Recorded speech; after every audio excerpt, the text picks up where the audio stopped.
안녕하세요. 오늘도 사연살롱을 찾아주셔서 감사합니다. 저는 서울에 사는 30대 여성입니다. 어제 저는 이루어질 수 없는 사랑을 주제로 하는 드라마 한 편을 봤는데요. 16화짜리 드라마를 이틀에 걸쳐 몰아서 봤어요. 손도 눈도 도무지 멈출 수가 없더라고요. 정말 가슴이 저릴 정도로 슬펐어요. 무슨 내용이었냐고요? 왕실의 공주인 여자와 평민이자 농부인 남자의 이루어질 수 없는 사랑 이야기였어요. 두 사람은 첫눈에 반해 사랑하다가 서로의 신분 차이를 이기지 못하고 헤어지게 되는데요. 결국 성사병으로 여자는 시름시름 앓다가 스스로 목숨을 끊어요. 정말 너무 비극적이죠? 마지막 화를 보고 얼마나 울었는지요. 그래도 에필로그에서 그 두 사람 환생을 해 다시 만나요. 21세기에 다시 만나 연인이 되죠. 그 두 사람 신분 차이는 극복하지 못했지만 시공간을 넘어 다시 만난 거예요. 얼마나 아름답나요? 그 중에서도 저는 사랑 앞에서 무능해질 수밖에 없는 두 사람의 모습이 안타깝고, 그럼에도 불구하고 사랑하는 마음을 굽히지 않은 두 사람이 아름답게 느껴졌어요. 참 숭고하게 느껴졌죠. 그러니 세상이 감동해 21세기에 다시 인연으로 만나게 된 거 아니겠어요? 그리고 이런 생각도 들었어요. 과연 사랑은 어디까지 가능할까? 어디까지를 사랑이라고 부를 수 있을까? 어떤 것은 사랑이고 어떤 것은 추태고 그 경계는 누가 결정할 수 있지? 이런 생각 많이 해요. 어렵지 않나요? 물론 제가 이 드라마를 처음 본 건 아니었거든요. 처음 봤을 땐 이런 생각을 하지 않았어요. 정말 사랑이란 숭고하구나. 사랑은 모든 것을 뛰어넘을 수 있는 어떤 것이구나 하고 말았죠. 하지만 지금은 달라요.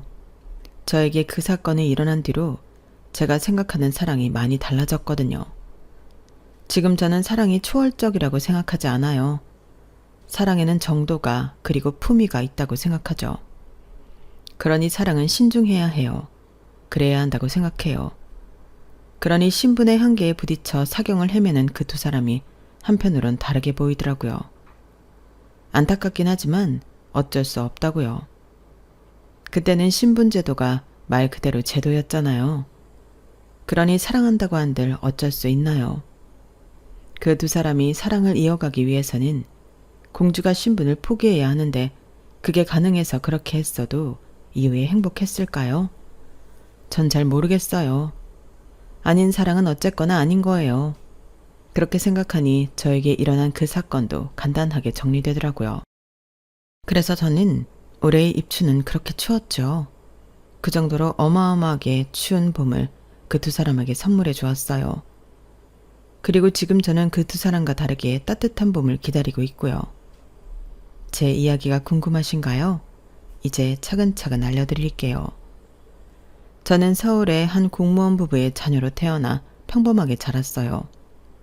위로는 언니가 있고요. 아래로는 남동생이 있어요. 저희 집은 정말 말 그대로 평범했어요. 평범이라는 단어의 뜻이 뛰어나거나 색다른 점이 없이 보통이다 라는 뜻이잖아요. 저희 집은 평범하다는 단어로 설명하기 충분했어요. 그래서 친구들이 간혹 우리 엄마는 이렇다, 우리 아빠는 이렇다 자랑을 하거나 하소연을 하는데 저는 도통 할 말이 없더라고요. 저희 집은 유달리 화목하지도 유달리 불우하지도 않았으니까요. 그래서 그런지 저는 그 나이에 맞는 옷을 입고 그 나이에 가질 관심사를 갖고 그 나이에 맞는 고민을 했어요. 왜 독특하거나 특색 있지 않아서 선생님들이 잘 기억하지 못하는 학생들이 있잖아요. 그게 바로 저였어요. 그런 애가 있었나 싶을 만큼 존재감도 없었고, 하지만 달리 위축되거나 그러지도 않았죠. 저는 사춘기도 평범하게 지나갔어요. 뭐 다들 하는 거 있잖아요. 방문을 닫는다든지 부모님 말에 대꾸를 안 한다든지 가족보다 친구들을 우선시한다든지 그런 거요. 하지만 저에겐 무기가 있었어요. 제가 공무원 부부의 차녀로 태어났다고 했잖아요. 저희 부모님이 공무원인 만큼 가장 중시하는 게 정직과 성실이에요. 그래서 저희 부모님은 공부를 못해도 좋으니 늘 정직하고 성실하라고 말씀하셨죠. 저희 아버지는 남동생이 성적이 크게 떨어진 것보다 500원짜리 껌을 도둑질한 것을 더 혼내셨어요. 남동생이 도둑질을 한 적은 그때가 처음이고 그것도 친구들 따라서 한 거였어요. 게다가 남동생만 다시 편의점을 찾아가 사과하며 물건값을 냈죠. 하지만 아버지는 도둑질을 했다는 것에 놀라고 화가 나셔서 정말 많이 남동생을 혼냈어요. 엉덩이를 맞았는데 피멍이 들었었죠. 그 밖에도 저희 부모님은 정직과 성실을 가르치기 위해 많이 노력하셨어요. 그래서 저희 부모님에게 가장 큰 죄악은 거짓말이었죠. 그래서 저희 삼남매는 들키지 않았을지 모르지만 거짓말을 한 적이 없어요. 언니는 성인이 되어서 잠깐 흡연을 했는데 그것도 자진 고백했죠. 저도 성인이 되어 친구들과 1박 2일 여행을 갈 때마다 부모님께 이야기를 했어요. 물론 처음엔 안 좋아하셨지만요. 그런 성실함이 대학교에서 큰 빛을 발휘했어요. 언니는 대학생 때 공부를 잘해서 교수님의 스카웃으로 대학원까지 갔고요. 지금은 학생들을 가르쳐요. 저도 대학교에서 좋은 성적을 유지해 23살에 대학교를 졸업하기도 전에 은행에 취직했어요. 그리고 제 남동생은요, 화학과를 나왔는데 성실하게 공부한 끝에 여수에서 연구원으로 있어요. 저희 삼남매는 평범함 속에서 정직과 성실을 유지해 부지런하게 자신의 일을 한 결과 좋은 자리에 좋은 일꾼이 되었죠. 저희 부모님은 그런 저희 삼남매를 자랑스러워하세요. 물론 그 이유는 좀 다르지만요. 언니는 평범한 교수로, 저는 평범한 은행원으로, 남동생은 평범한 연구원으로 일하고 있으니까요. 언니나 남동생은 어떻게 생각할지 모르겠어요. 하지만 저는 솔직히 평범함에서 벗어날 줄 알았어요. 은행에 취직한 이후 동기생들보다 빠르게 승진해 좋은 위치에서 많은 걸 누릴지도 모른다고 생각했죠. 하지만 평범함의 굴레는 생각보다 빡빡하더라고요. 저는 동기생들과 비슷하게 승진해 동기생들과 비슷한 성과를 내는 은행원이었어요. 하지만 불만은 없었어요. 저는 이런 평범함이 좋았어요. 다사다난한 인생은 제 취향이 아니었죠. 저는 지금의 제 삶이 좋았어요. 제 또래와 비슷한 생각을 하고 비슷한 취향을 갖고 비슷한 관심사를 갖고 비슷한 수준의 비슷한 벌이에 또래보다 뒤처지지도 앞서 나가지도 않는 그런 삶 말이에요. 그리고 앞둔 미래도 마찬가지였어요. 또래와 비슷한 때에 결혼을 해 아이를 갖길 바랐죠. 하지만 문제가 있었어요. 제가 평범하지 않은 분야가 있었죠. 바로 연애예요. 저는 남편을 만나기 전까지 연애를 해본 적이 없어요. 모두 썸에서 끝이 났죠. 제가 그런 소리를 하면 사람들은 의아해해요. 제가 뭐가 모자라서 남자를 못 사귀냐고요. 저도 웃겨요. 그런데 정말 저는 남편을 만나기 전까지 연애를 해본 적이 없어요. 연애를 해본 적이 없으니 부모님께 말씀드릴 것도 걱정을 끼쳐드릴 것도 없었지만 나이가 드니 부모님이 다른 방향으로 절 걱정하시더라고요. 우리 아린이는 왜 남자친구가 없을까? 정말 없어? 이제껏 한 명도? 엄마가 가장 중시하는 게 정직이라는 거 알지? 거짓말하면 안 된다. 엄마가 남자친구 못 사귀게 하는 것도 아니잖아. 그러니까 말해봐. 정말 없었어? 다들 이 나이면 애인 만난다고 집도 잘 안 들어온다는데 우리 딸은 왜 소식이 없지? 물론 아빠도 네가 애인 쫓아다니는 걸 바라는 건 아니지만 나이 지긋이 먹어서 애인 하나 없는 딸은 좀 아빠 이러다 둘째 사이도 못 보는 거 아니야? 참. 저희 언니는 일찍 남자친구가 있었거든요. 고등학생 때부터 있었어요. 그리고 연애를 꾸준히 했어요. 그때 부모님과 언니가 종종 애인 문제로 다툴 때도 있었거든요. 그럴 때마다 부모님이 저를 보고 다행이라고 하셨어요. 저는 그런 문제로 속썩이지 않는다고요. 그런데 막상 제가 20살이 넘어서도 남자친구 소식이 없으니까 불안하고 걱정이 되신 모양이에요. 저를 보면 자꾸 없는 남자친구 이야기를 하시더라고요. 하지만 우려와 달리 저희 삼남매 중에서 결혼은 제가 제일 먼저 했어요. 어떻게 제가 결혼을 했는지 궁금하시죠? 때는 5년 전 가을이었어요. 저희 은행에선 가을마다 직원들 중 몇 명을 뽑아서 해외 연수를 보내주는데요. 사실 말이 해외 연수지 해외 여행을 보내주는 거예요. 주로 태국이나 베트남, 동남아시아로 보내주는데 제가 갔을 땐 태국이었어요. 방콕을 간다고 하더라고요. 그런데 그때 팀장님이 그러시는 거예요. 이번에 같이 가는 여행사가 작은 여행사라 좋을지 모르겠다고요. 그리고 연수의 자료를 보니까 제가 처음 들어보는 여행사더라고요.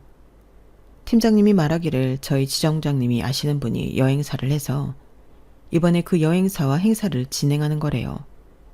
그러면서 팀장님은 혀를 끌끌 차셨어요. 아니 생각해봐. 잘 아는 사람이잖아. 들어보니까 서로 형동생 하는 사이라던데 그런 사이에서 진행하는 행사치고 괜찮은 행사 봤어? 다 아는 사이니까 눈 감아주겠지. 이러면서 대충대충 한다고. 지점장님도 참 보통 그러시는 분이 아닌데. 팀장님의 우려 가득한 말을 들으니 저도 같이 걱정이 되었어요. 다들 즐겁고 좋자고 가는 연수인데 그것도 해외 연수인데 큰 행사를 망칠 수는 없잖아요. 게다가 그때 행사는 제가 막내였어요. 챙겨야 할 것들이 많았죠. 그래서 가기 전날까지는 저는 걱정이 많이 되었어요. 얼마나 신경을 썼는지 중간중간 위경련으로 엄청 고생했어요. 그렇게 걱정 한가득으로 도착한 공항에서 여행사 직원을 만났죠. 여행사 직원은 제 또래 같았어요. 의외였죠. 점장님이 아시는 여행사 사장님이 올 줄 알았거든요.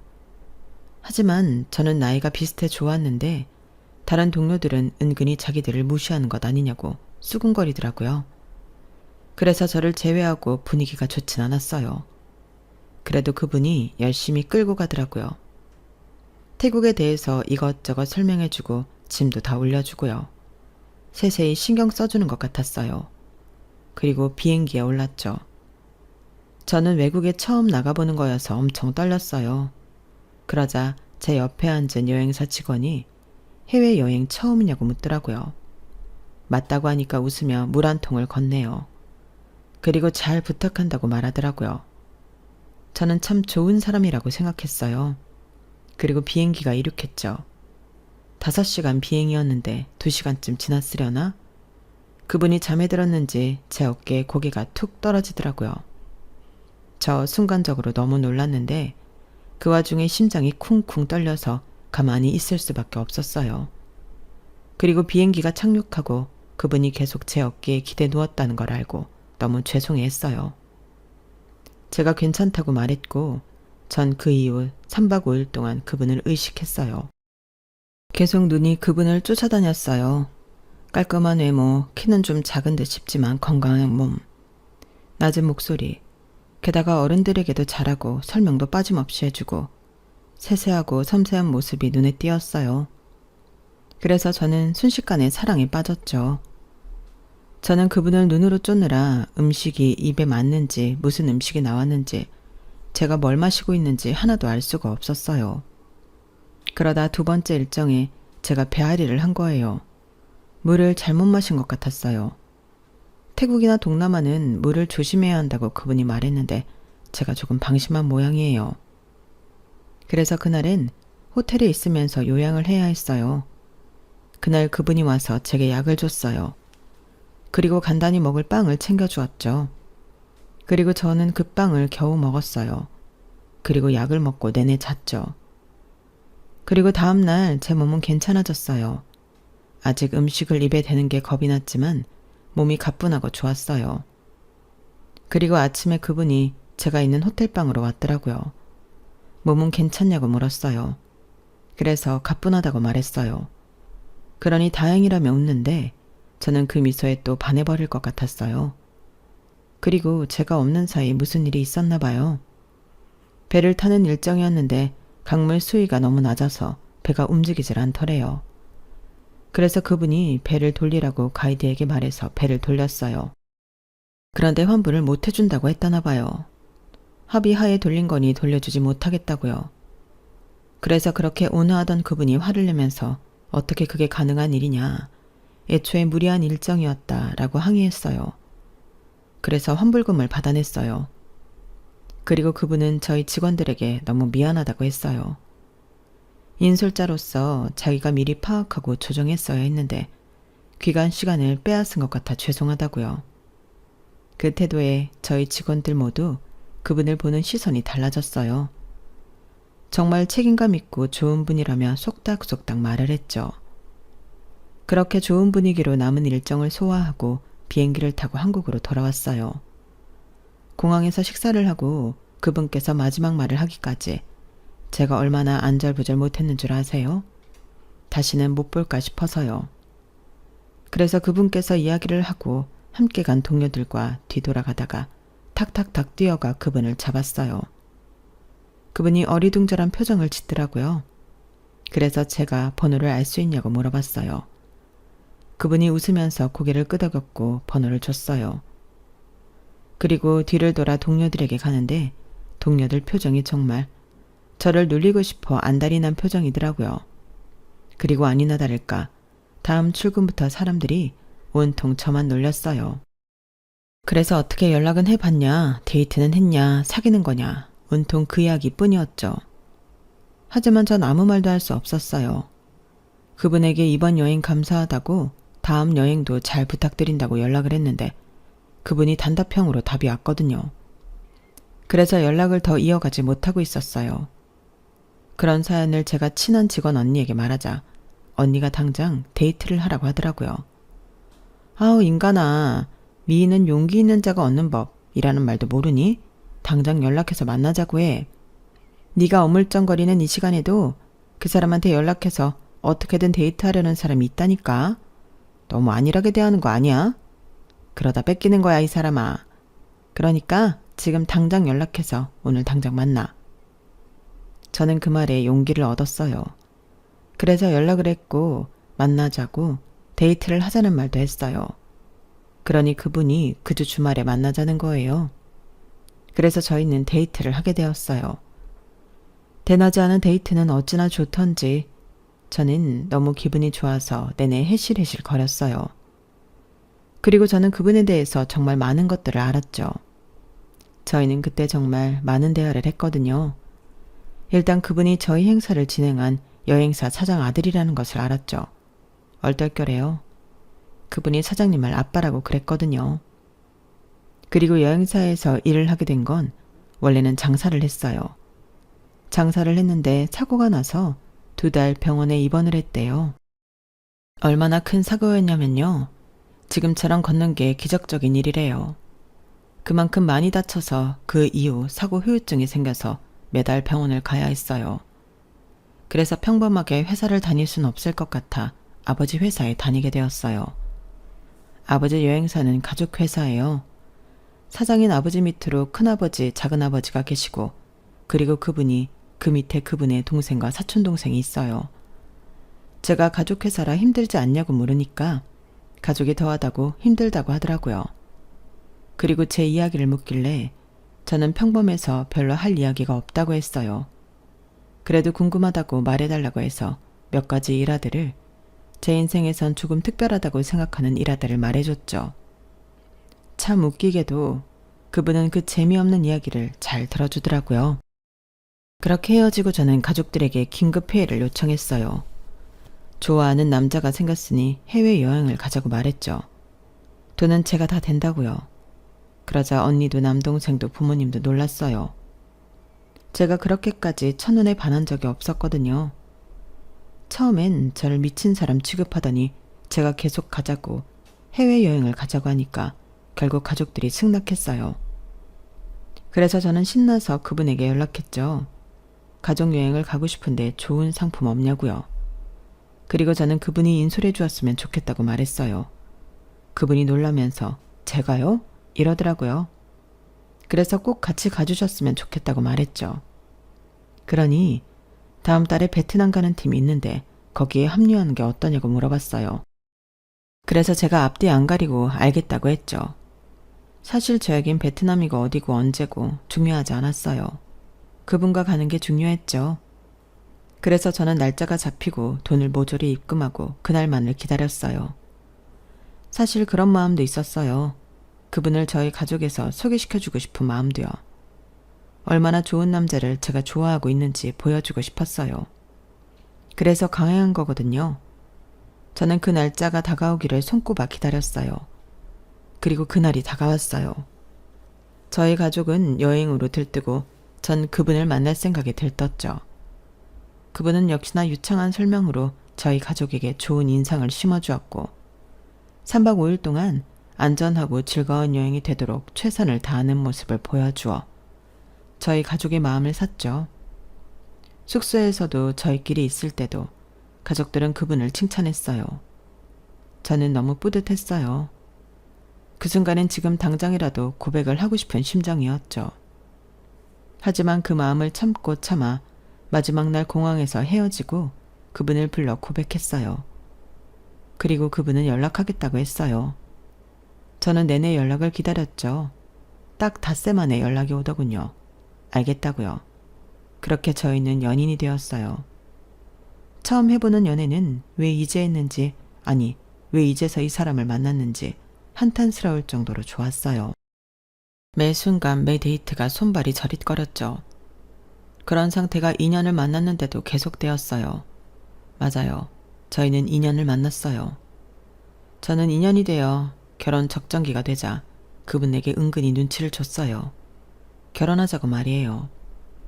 그런데 그분이 이런 말을 하는 거예요.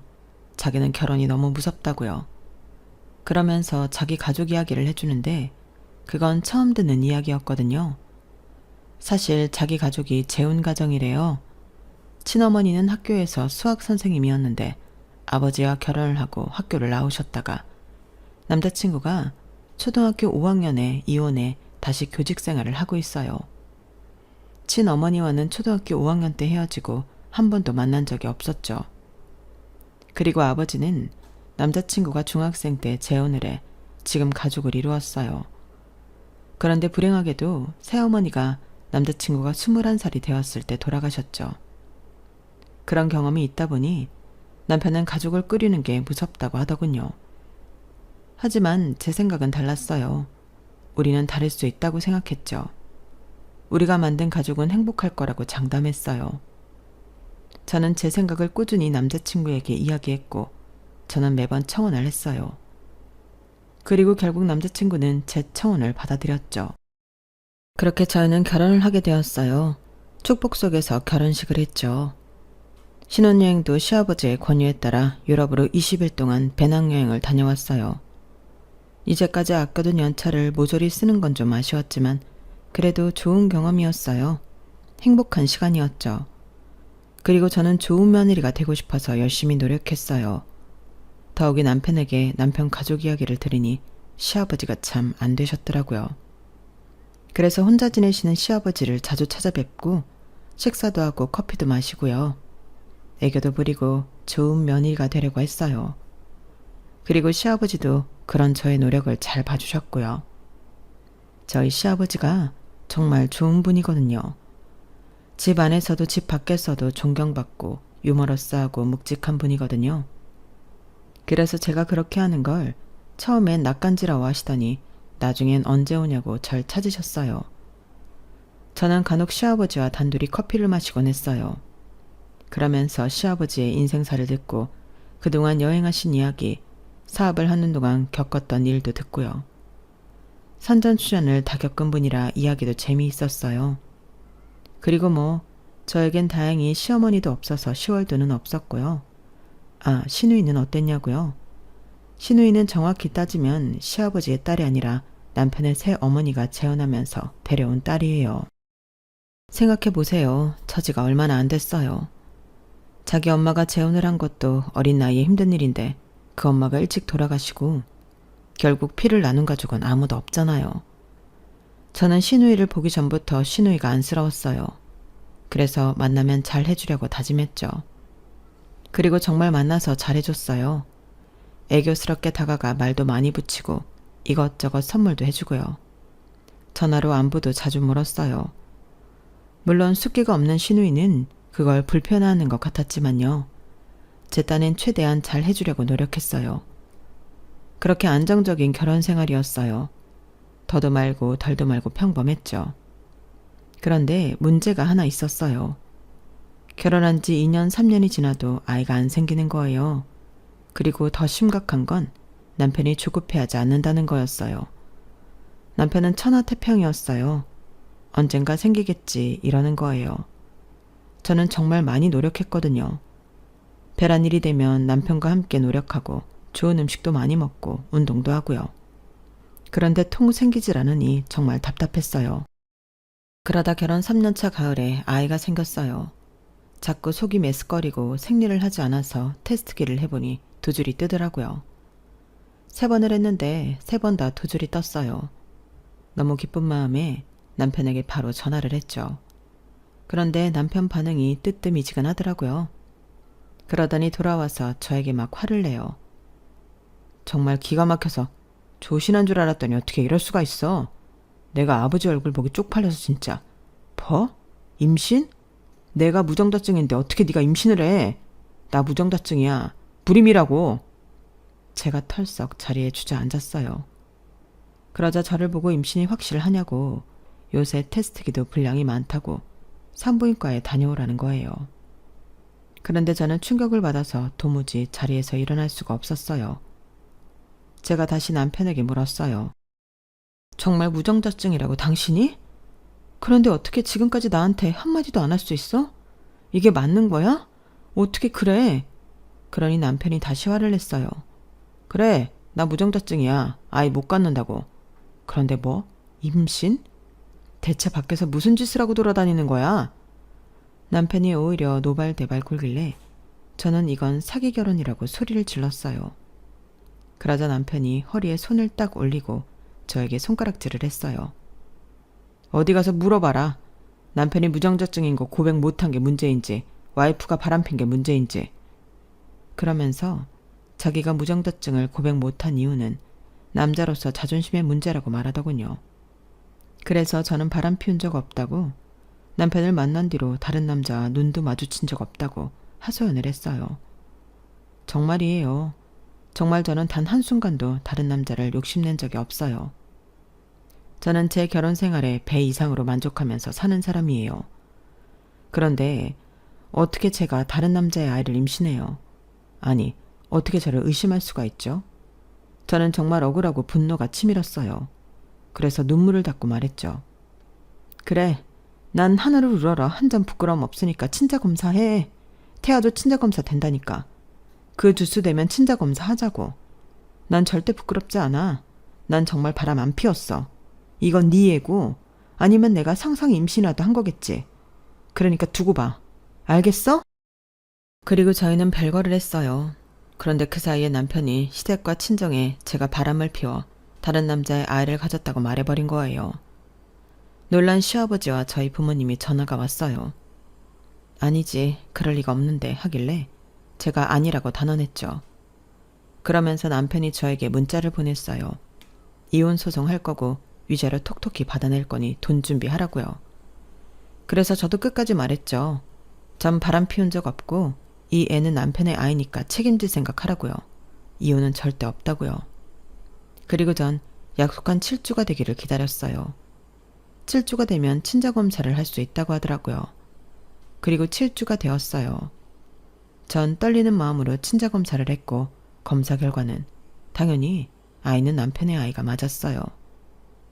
의사가 저와 남편 그리고 친정 식구들과 시댁 식구들 앞에서 제 뱃속에 있는 아이가 남편의 아이가 맞다고 선언했죠. 그러자 다들 안심하는 얼굴이었어요.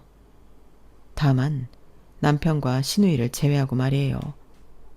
그런데 갑자기 시누이가 몸을 부들부들 떨더니 어떻게 했는지 아세요? 남편의 뺨을 세게 때리더라고요. 그리고 닭똥 같은 눈물을 흘리며 남편을 노려보다가 진료실을 나가버렸어요. 저와 친정 식구들 그리고 시아버지는 영문을 몰라 벙진 표정으로 시누이가 나간 문을 쳐다보고 있었죠.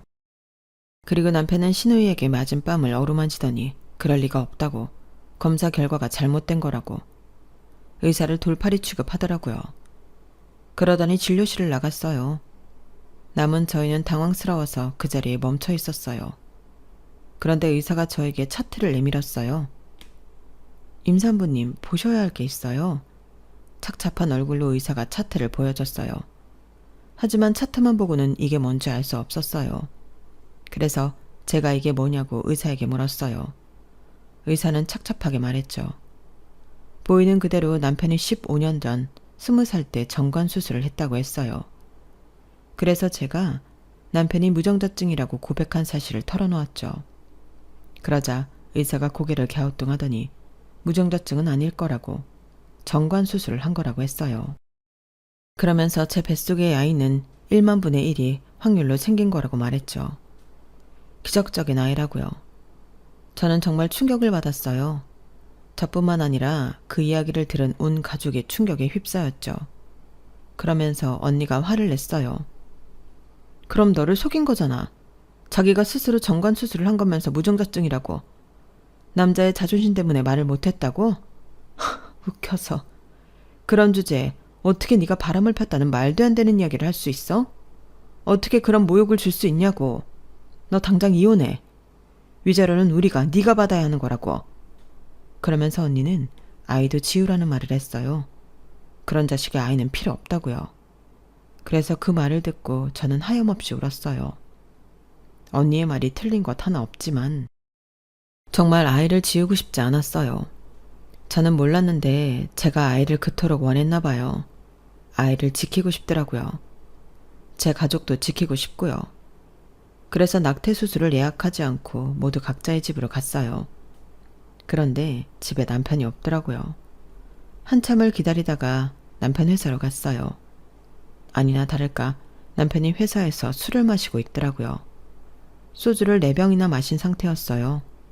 남편의 주량을 훨씬 넘겼죠. 저는 제 뱃속의 아이가 남편의 아이라는 게 그토록 충격적인 건가 싶어서 좀 상처받았어요. 그리고 제가 남편에게 다가가자 남편은 저를 올려다보더니 눈물을 흘려요. 한참을 아무 말이 없다가 몇 번 더 소주를 입에 털어 넣었어요. 그리고 입을 열더라고요. 그런데 뭐라고 하는 줄 아세요? 아이 지우면 안 될까? 그렇게 말하면서 우는 거예요. 저는 남편의 그 말에 좌절할 것도 같았지만 일단 물었어요.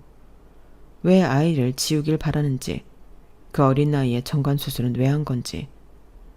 그러자 남편은 한숨을 푹푹 쉬더니 자기 이야기를 하기 시작했어요. 남편이 재혼 가정인 건 전에 말씀드렸죠. 남편은 사실 시아버지가 재혼을 하는 게 무척 두려웠대요. 시아버지는 예쁜 여동생도 생기는 일이라며 남편을 달래주었지만 여동생이 생기는 것도 남편은 원하지 않았죠. 차라리 시아버지가 평생 혼자 살길 바랐어요. 새 어머니라는 게 그렇잖아요. 계모라고 하죠. 남편은 자기에게 펼쳐질 미래가 좀 두려웠어요. 계모에게 괴롭힘을 당하는 자신의 모습이 걱정되었죠. 전혀 행복하지 않을 것 같았어요. 남편은 시아버지를 원망했어요. 친어머니랑 살 때 집은 냉랭했어요. 두 분이 차라리 싸우기라도 하는 날엔 좀 사람 사는 집 같았죠. 하지만 나머지 날엔 차갑고 살얼음 판이었어요. 남편은 집에서 늘 등골이 오싹했죠. 그래서 이혼을 한다고 해서 다행이다 싶었어요.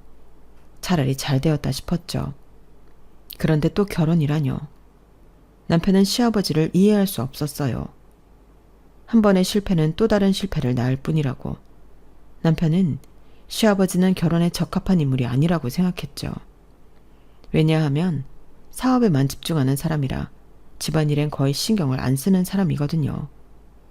하지만 어린애 생각을 읽을 수 있는 시아버지도 아니었고 읽었다고 하더라도 본인 의지를 꺾으실 분이 아니에요. 그리고 애초에 남편도 싫다고 재혼하지 말라고 말하는 성격도 아니고요. 그래서 시아버지는 괜찮겠구나 생각하고 재혼을 하셨어요. 그때 남편의 나이가 15, 시누이의 나이가 12살이었어요. 한 패밀리 레스토랑에서 처음 만났어요. 남편은 거기서 본의 아니게 싫은 티를 많이 냈어요. 밥도 제대로 안 먹고 물어도 단답식으로 대꾸하고요.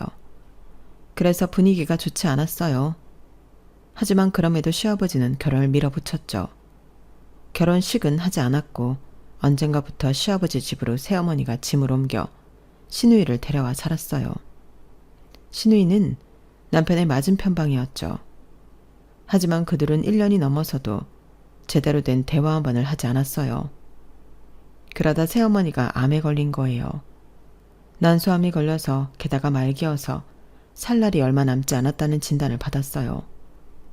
신우이가 너무 울어서 탈진을 하고 밤새 잠을 자지 못했어요. 그때 남편은 신우이가 안쓰러웠고 잘해주고 싶은 마음이 들었어요. 신우이가 탈진할 정도로 울고 밥을 제대로 먹지 못하는 건 홀로 남겨질 두려움 때문이라는 걸 남편도 모르지 않았으니까요.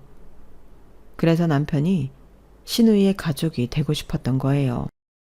그래서 밥돈을 같이 먹고 챙겨주고 교복도 다려주고 숙제도 도와주고 정말 오빠가 되기 위해 노력했어요.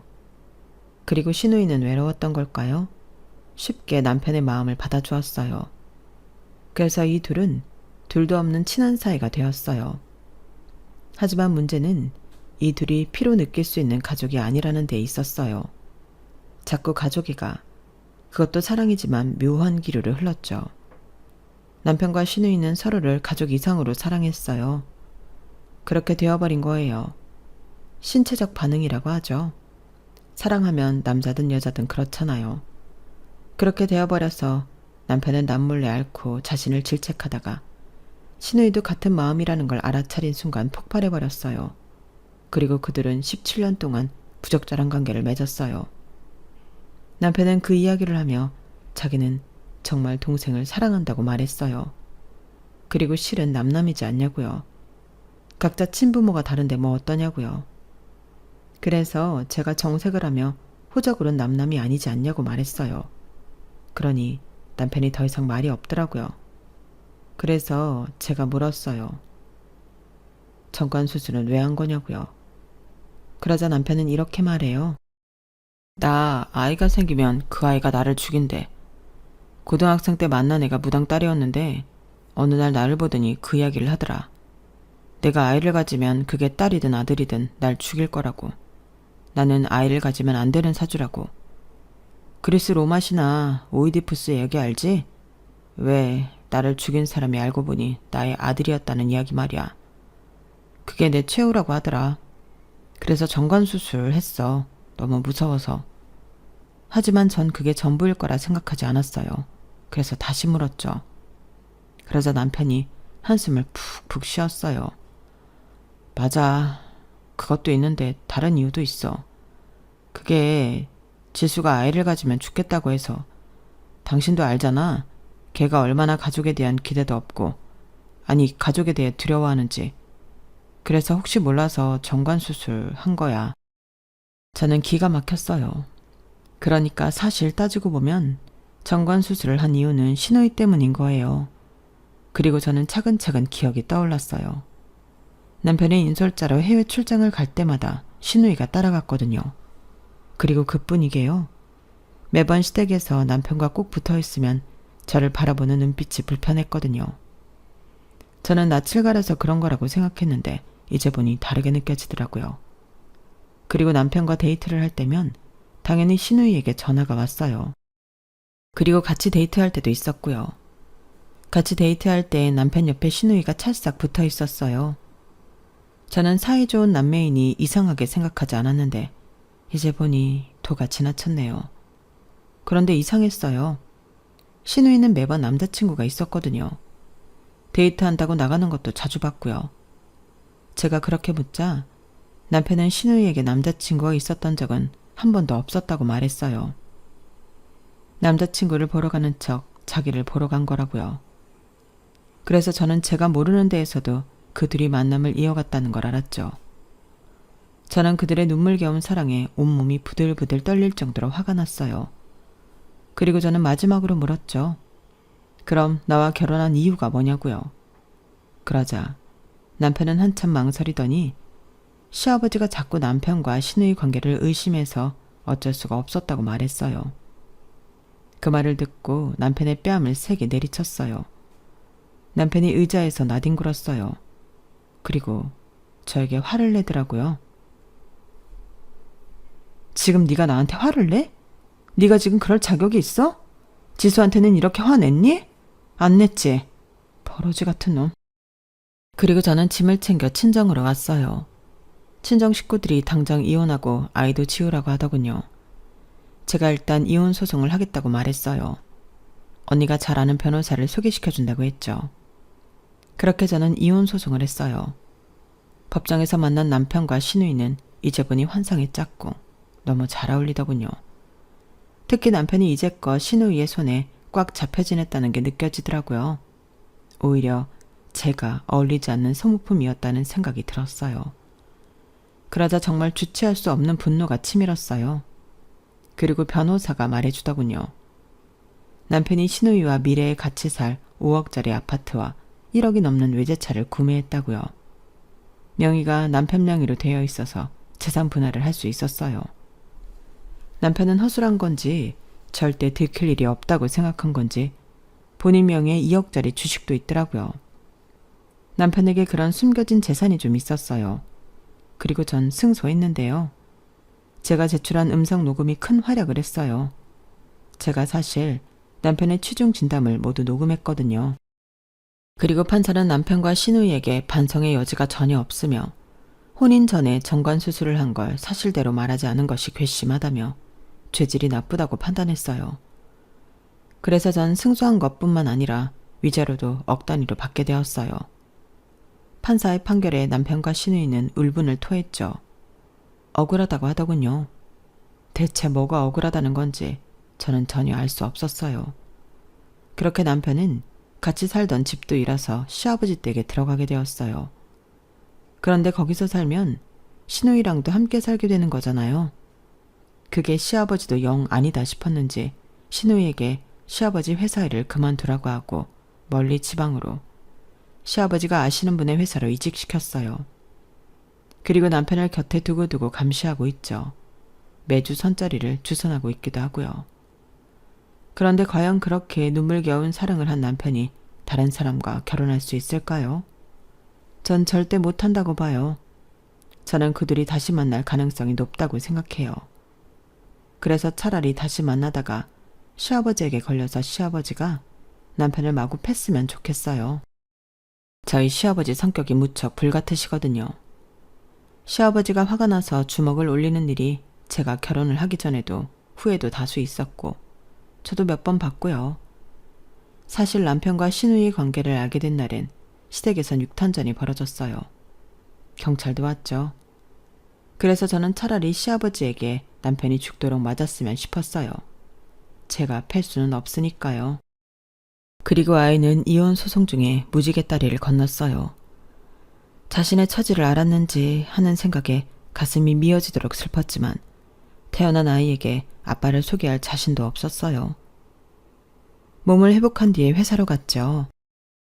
그런데 회사에서 제 소문이 파다해서 회사도 그만뒀어요.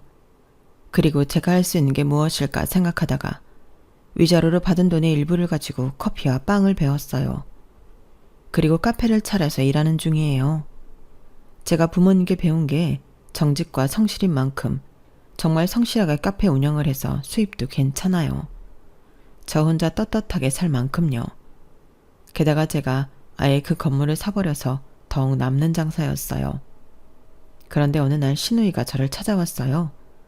살이 쭉 빠져서는 몰골이 말이 아니더군요. 저는 전 시누이에게 자몽차를 한 잔 건네고 왜 왔냐고 물었어요. 아버지한테 말 좀 해주세요. 우리 만날 수 있게 해달라고. 부탁드려요. 그 말에 정말 사람은 고쳐서 쓰는 게 아니구나 싶더라고요. 그래서 제가 일어나 자몽차를 다시 가져갔어요. 가족이란 이름으로 할 수 있는 게 있고 없는 게 있어. 나보다 나이도 많으면서 그걸 모르니? 너희 관계는 이상하다고. 불건전하다고. 너도 그렇게 생각한 거잖아. 그래서 아버님한테도 들키지 않으려 한 거고. 모든 사람들에게 남자친구 있는 척 행세한 거 아니야?